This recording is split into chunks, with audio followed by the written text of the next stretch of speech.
surga itu memeca perawan. Kalau Islam kan memang membenarkan. Kan begitu. Nah makanya aku bilang, yang menawarkan segala sesuatu yang di dunia ini adalah iblis, kalau ditawarkannya di surga. Coba baca di dalam Matius 4 ayat 9. Itu tawaran dari iblis. Maka aku bilang, Allah Subhanahu wa taala ini iblis karena dia menawarkan apa yang ada di dunia ini kalau menurut yang aku pelajari. Karena dia kan menawarkan apa yang ada di dunia ini. Apa-apa aja yang ditawarkan Allah Subhanahu wa taala di surga. Wah, banyak hal. Minuman keras juga ada, Hammer. Kalau di Kristen, Tuhan tidak menawarkan apa yang ada di dunia ini.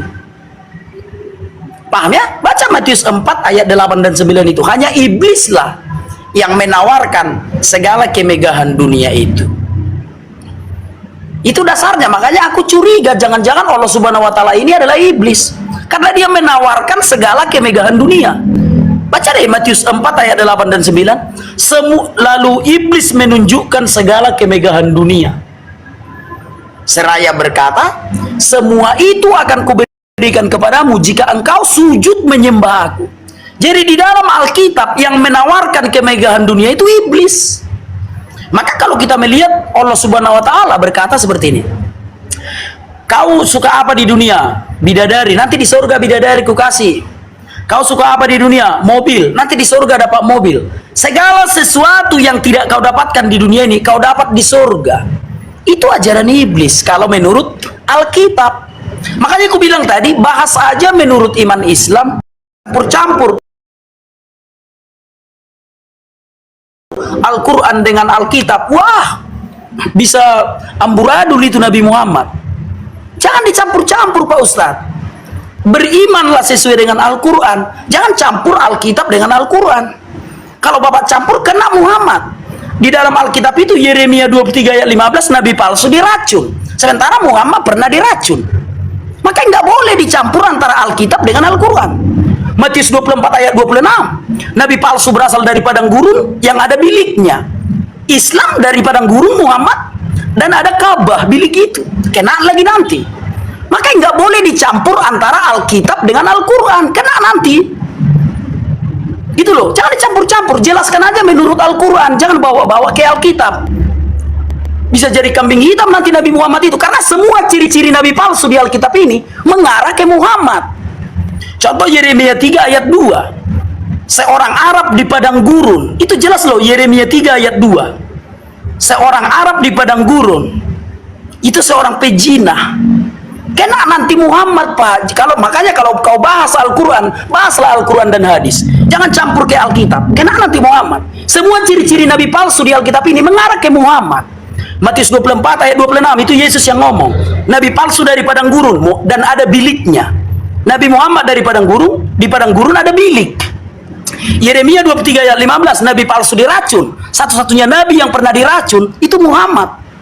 Nah makanya aku bilang, kalau membahas agama, bahaslah agamamu. Jangan campur ke Alkitab. Kena nanti Nabi Muhammad gitu. Soal perkawinan tadi, artinya jangan cari remis. Jawablah perkawinan tadi menurut Al-Quran. Jangan campur ke Alkitab. Itu. Silakan. Iya, tumben si Rudi menang.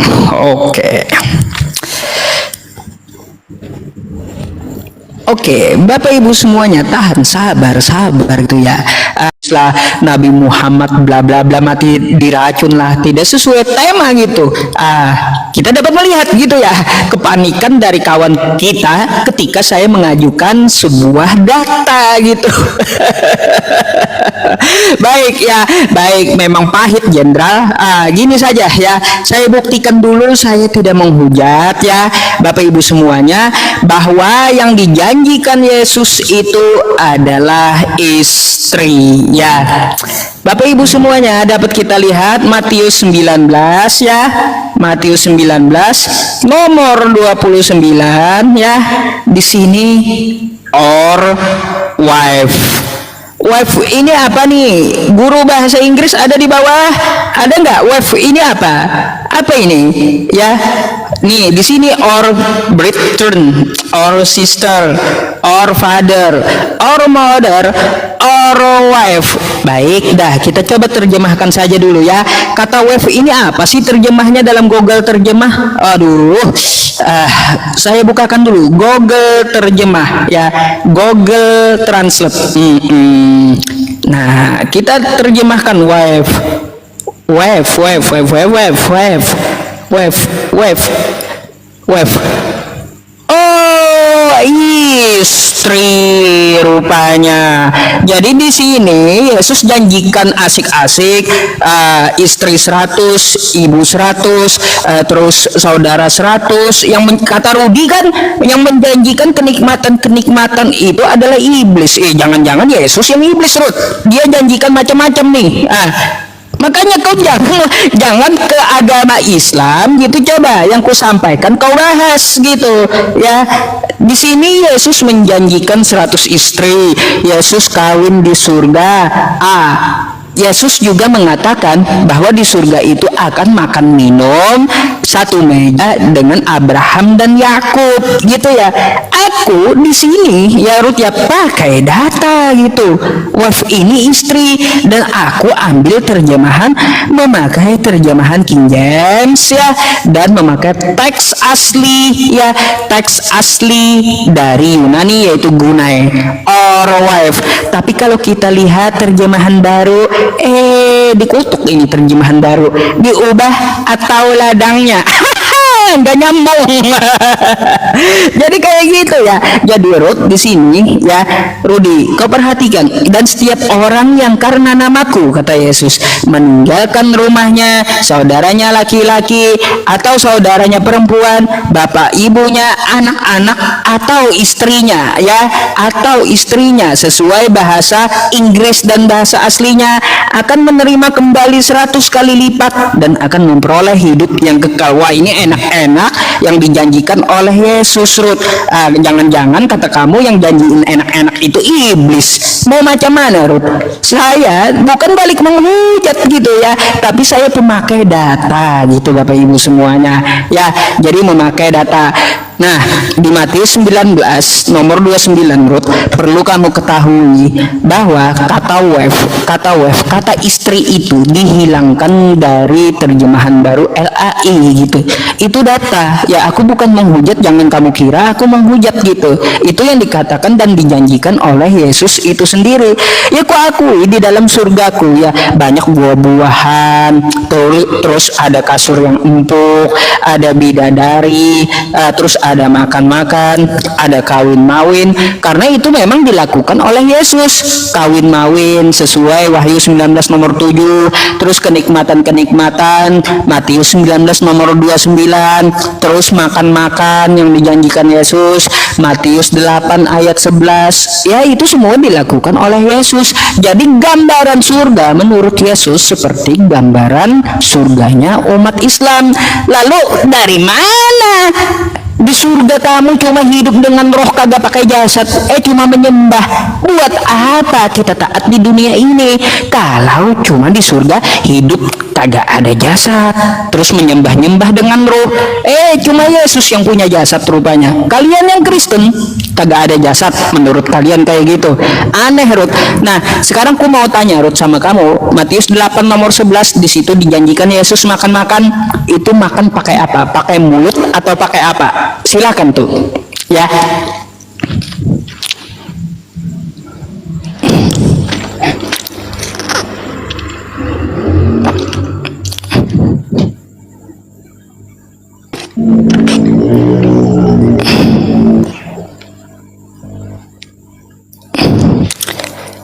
Waktunya, Ruth, waktunya belum ini kah? Belum muncul kah?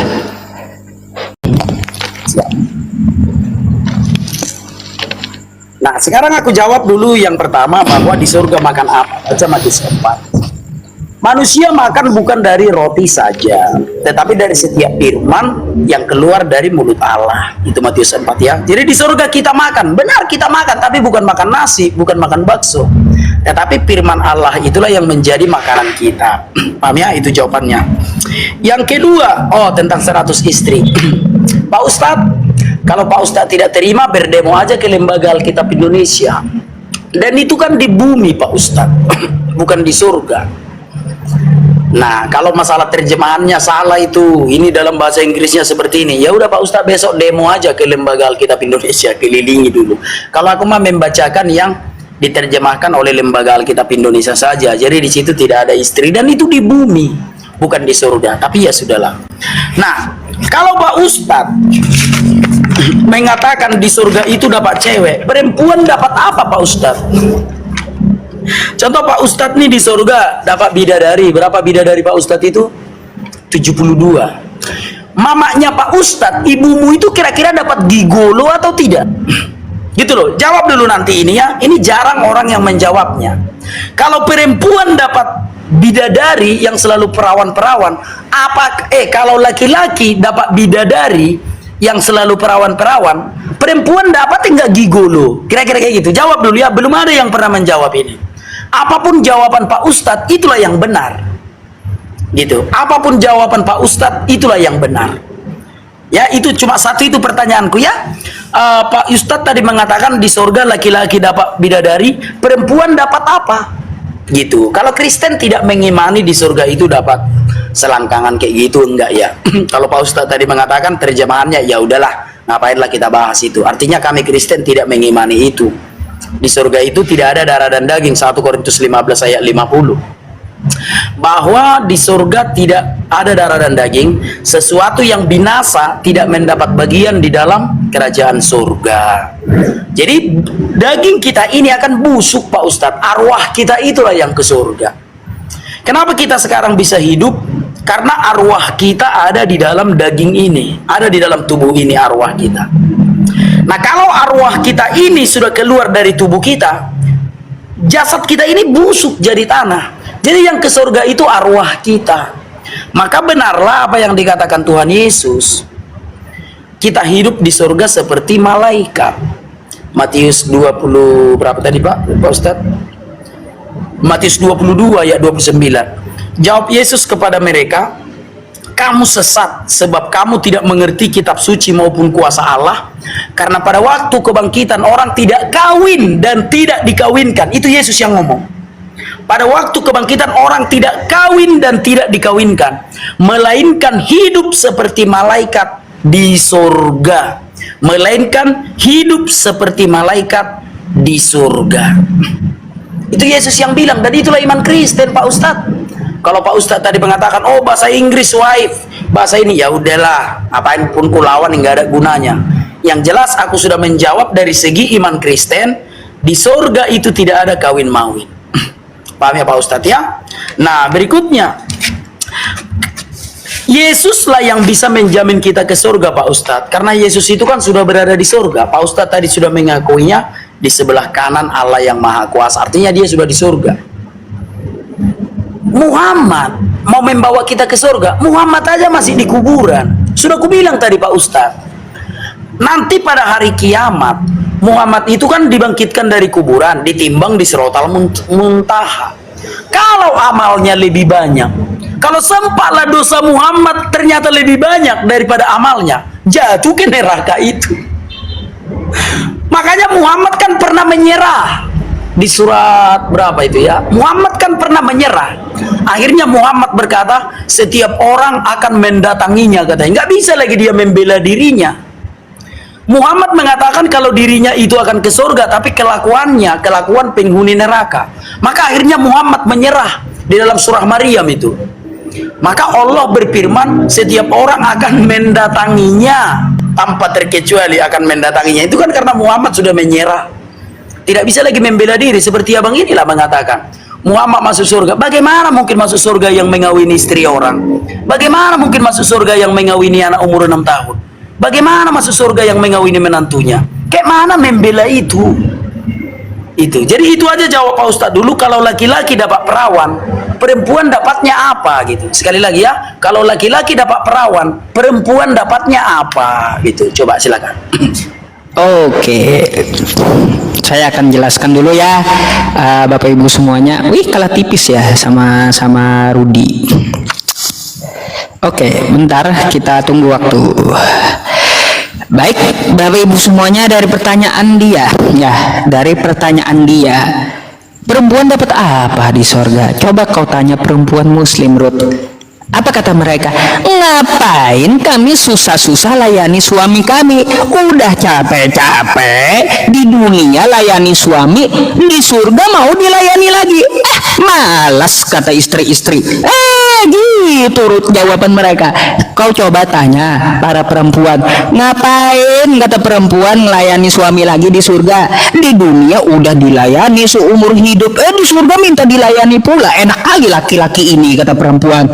Lebih baik, kata perempuan, aku lihat keindahan surga, bagaimana jalan-jalan di surga, terus melihat wajah Allah, itu adalah keutamaan di dalam surga. Itu mereka asiknya, Ruth ya.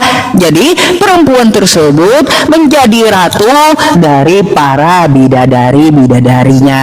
Jadi seperti itu. Bidadari, kau aja layani suamiku, ngapain aku sudah layani dia di surga? Lebih baik aku jalan-jalan lihat wajah Allah. Quran surah Al-Qiyamah ayat 23. Ya, tuh datanya Quran surah Al-Qiyamah. Aku layani suamiku pula di surga. Lebih aku jalan-jalan di surga indah, lihat Allah. Ya, ngapain kata para istri, sudah capek-capek di dunia dilayani, di surga minta layani pula. Kayak gitu Ruth ya. Nah, itu bagi perempuan Ruth. Nah, terus gini Ruth ya, kalau permasalahan masalah istri ya, istri itu sudah dijanjikan oleh Yesus yang kusampaikan tadi. Kalau kamu tidak mengimani LAI, maka silahkan kau protes LAI itu. LAI, kenapa ini dihilangkan kosakata istrinya, diganti dengan ladang? Padahal teks Yunaninya ada tuh kata istri, teks dari Inggrisnya ada tuh kata istri. Jadi saya tidak asumsi. Di situ Yesus menjanjikan masalah selangkangan dan janjikan 100 istri sesuai dengan teks aslinya ya, sesuai dengan manuskripnya gitu. Silahkan kau buka di Kodeks Sinaiticus pun juga ada. Di situ dikatakan oleh Yesus dia menjanjikan 100 istri. Nah, jadi seperti itu Ruth. Nah, berkaitan tentang masalah Nabi kami ya, kau putar-putar sepertinya kehabisan argumen kurasa. Kenapa? Kau ulang-ulang pula Nabi Muhammad katanya belum masuk surga. Tadi udah kujawab pakai Quran ya. Pakai Quran, Nabi Muhammad itu hidup di sisi Tuhannya. Terus ya, Nabi Muhammad itu pemegang kunci surga. Terus juga ku bilang Nabi Muhammad itu pemberi syafaat untuk masuk surga karena dia yang pegang kuncinya ya. Bukan kami mendoakan Nabi Muhammad, kami itu bersolawat doang gitu ya, untuk kami juga mendapatkan syafaat gitu. Allahumma sholli ala sayyidina Muhammad ya. Jadi seperti itu Ruth. Kau nggak bisa bantah gitu. Di mana datanya? Nabi Muhammad masuk neraka? Nggak bakalan ada. Di mana datanya? Nabi Muhammad itu berdosa? Kagak bakalan ada ya, kagak bakalan ada ya. Jadi seperti itu Ruth ya. Aku memang sih ya, kalau permasalahan masalah surga Islam ya, aku akui aja, aku imani apa yang ada di Al-Quran itu semuanya keseluruhan ku imani. Bahkan kalau kulihat di dalam Quran surah Al-Waqiah itu banyak buah-buah di situ ya, buah-buah yang disediakan bagi penghuni surga, daripada di surganya ada perang naga. Macam mana kayak gitu? Coba dah kalian pikir dan kalian pilih. Kalian maunya di surga itu ada bidadari kah? Ada surga, ada yang empuk-empuk gitu kasurnya, daripada di surga ada pesundal, pemungut cukai ya, terus juga di surganya ada perang naga. Waduh, itu kalian pilih mana dah kalau kayak gitu? Silakan penonton yang pilih dah, bukan saya gitu ya. Apakah kalian mau di surga itu ada bidadari yang indah-indah, kasur yang empuk, buah-buahan, makan makanan, atau ada yang perang naga, ada pesundal dan pemungut cukai? Itu yang mana tuh? Silahkan dah kalian pilih dah kalau kayak gitu dah. Ya, pilih antara dua, kira-kira enak yang mana kayak gitu. Nah, itu data-data yang saya lampirkan kepada kawan-kawan kita yang Kristen ya, Bapak Ibu semuanya. Jadi saya hanya menyampaikan bagaimana surga di dalam umat Islam. Ada yang pilih perang naga pula. Dasar ini penonton tempat saya ini. Oke Rod, mungkin 2 kali lagi ya, silakan. Jujur, ya aku anggap aja ini sebuah lawak-lawakan saja ya, sebuah hiburan saja. Kalau aku disuruh memilih, aku nggak mau surga yang ada selangkangan itu, Pak. Karena surga itu kudus. Surga yang kudus itu mana ada memeca-meca perawan seperti itu. Tapi ya sudahlah, kalau bolak-balik pun nggak enak kan. Ya silakanlah, nikmatilah surgamu itu. Tapi kawan-kawan, tapi mau kemana kita bilang ya itu ajaran agama. Udah banyak korban gara-gara ini. Kau ledakkan bom di sana, nanti kau dapat bidadari, diledakkannya. Udah banyak korban gara-gara ini, tapi ya sudahlah, silakan kalian menjadi korban saja sudah. Coba kau lihat seperti studi kasus, kita studi kasus lah dulu. Silakan kau tanya Densus 88 Mabes Polri itu ketika mereka menginterogasi, itu barang bukti terorisme itu Al-Quran ada. Jadi sebenarnya udah banyak korban gara-gara ini. Tapi ya sudahlah, kalau kalian mau, ya aku menjelaskan aja, menjelaskan kebenaran aja ya, supaya kalian tidak menjadi korban. Sama seperti di pesantren-pesantren itu, berapa banyak santri yang jadi korban gara-gara ini, iming-iming seperti ini. Oknum, memang benar oknum. Tapi ya memang Pak Ustadz mengakui di surga itu memeca perawan. Paham ya? Nah, soal syafaat dari Nabi Muhammad, di Madura itu ada korban itu, istrinya dikasih sama Habib. Korban juga gara-gara syafaat ini. Jadi sebenarnya kawan-kawan, ini udah memakan banyak korban, sadarlah kita. Ada itu di Madura, dikasihnya istrinya sama keturunan Nabi Muhammad. Ya itu alasannya, supaya mendapat syafaat masuk surga. Tapi kalau kalian masih belum melek matanya terhadap korban yang sudah banyak ini, ya sudahlah, nikmati aja lah. Kalau kami orang Kristen masih waras. Yang bisa menyelamatkan kita Tuhan itu sendiri, bukan Nabi.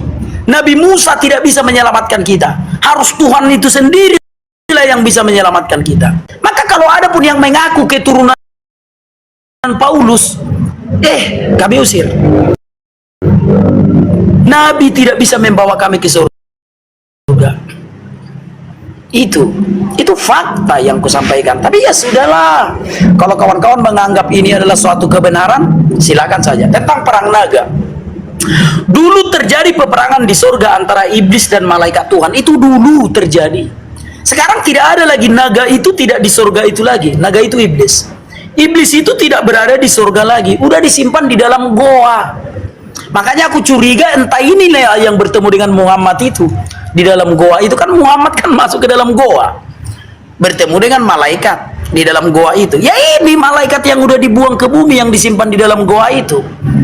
Makanya kalau kita lihat di dalam Sahih Bukhari 3 kan namus itu. Nggak ada yang menghujat, memang di situ tertulis namus, memang terbukti. Di surga itu nggak ada kawin mawin. Itu perkataan Yesus di dalam Matius 22 ayat 19 itu, Pak Ustadz. Maaf ya kawan-kawannya kalau aku ulang-ulang ya. Kamu sesat sebab kamu tidak mengerti kitab suci maupun kuasa Allah.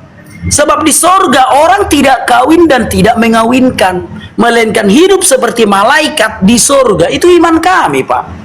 Kenapa Bapak mencampuri iman kami? Kami tidak percaya di surga itu ada memeca perawan. Kalau Pak Ustadz mengimani di surga itu memeca perawan, itu iman Pak Ustadz. Jangan cari remis, jangan digabung kitab sucinya, jangan digabung. Musab biarlah menjadi musab untuk orang Islam, Alkitab biarlah untuk orang Kristen, jangan dicampur-campur. Nikmati aja lah bidadari yang di surga itu. Tapi satu pesanku, jangan mabuk agama Pak Ustadz. Jangan nanti wah supaya cepat aku dapat bidadari, aku harus berjihad segala macam. Jangan, karena mabuk agama jauh lebih berbahaya daripada mabuk minuman. Itu semoga Pak Ustadz paham. Itu Pak Ustadz. Aku mau tanya, ini tanggapan akhir kah? Ya, aku ya. biar nggak nanya lagi gitu. Ya, Oke, sudah, tanggapan akhir berarti ya. Siap. Oke. Baik, habis ini closing ya Bapak Ibu semuanya. Ini tanggapan akhir dari kita. Jadi kita tidak bertanya lagi ya. Saya sudah menjabarkan dari kitabnya Rudi gitu ya. Kitabnya Rudi tentang janji-janji Yesus di dalam surga. Bagaimana gitu. Jadi saya berharap tidak perlu kita putar-putar ke sana ke sini gitu ya pembicaraannya. Karena kita memakai data yang ada di Bible maupun di dalam Al-Quran gitu ya. Baik tentang Nabi Muhammad SAW dan apa yang ada di dalam surga. Jadi saya rasa saya rasa kawan-kawan Kristen tidak perlu mengurusi yang cuma 72 gitu ya.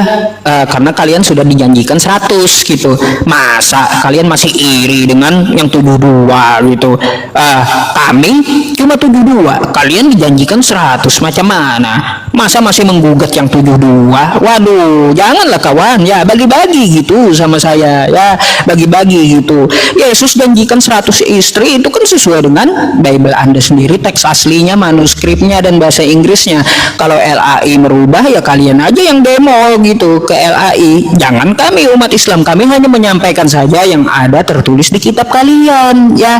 Jadi saya harap jangan iri dengan surganya umat Islam, karena keindahannya dan bidadarinya sedikit saja 72 daripada janji Yesus yang 100 gitu. Masa masih kalian gugat juga, sudah dijanjikan 100, yang 72 mau digugat pula, mau macam mana kawan? Kayak gitu ya. Jadi begitulah Bapak Ibu semuanya, di diskusi malam hari ini saya hanya menyampaikan saja ya, di dalam Quran surah Al-A'la, hanya mimpi saja sih sebenarnya, hanya mimpi saja orang di luar agama Islam itu akan masuk surga ya, hanya sebuah mimpi. Allazi yaslan narul kubra tsumma la yamutu fiha wa la yahya. Jadi di dalam neraka orang-orang di luar agama Islam itu mereka tidak hidup dan tidak pula mati. Qad aflaha man tazakka. Sungguh beruntung orang yang sangat beriman dan menyucikan diri. Wa dzakara asma rabbih fasalla, dan dia banyak mengingat Tuhannya serta mendirikan salat ya. Bal tu'thirunal hayatad dunya wal akhiratu khairu wa abqa. Jadi janji Allah banyak untuk umat Islam, keindahan-keindahan di dalam surga tertera di dalam Quran surah Ar-Rahman, terus di dalam Quran surah Al-Waqiah. Dan kalau kita melihat ya perbandingan antara orang beriman dan orang yang mendustakan lagi sesat, itu waduh sangat jauh ya. Di situ dikatakan celakalah orang yang mendustakan lagi sesat. Fanuzulum min hamim, dia disambut dengan air panas yang mendidih. Wa tasliyatu jahim, di situ dia dimasukkan ke dalam neraka, dibakar di dalam neraka ya. Inna hadza lahu haqqul yakin, sungguh ini adalah keyakinan yang benar. Fasabbih bismi rabbikal azim. Jadi itu Quran surah Al-Waqiah ya kawan-kawan. Hanya mimpi ya, hanya mimpi di luar agama Islam itu masuk ke dalam surga. Allah menjanjikan neraka dan kekal selama-lamanya di dalamnya. Innalladzina kafaru min ahlil kitabi wal musyrikina fi nari jahannam khalidina fiha ulaika hum syarrul bariyah. Jadi Bapak Ibu semuanya, di dalam diskusi malam ini saya menjabarkan apa yang dikatakan Yesus saja, janji-janjinya seperti apa tertulis di dalam kitab Rudih ya.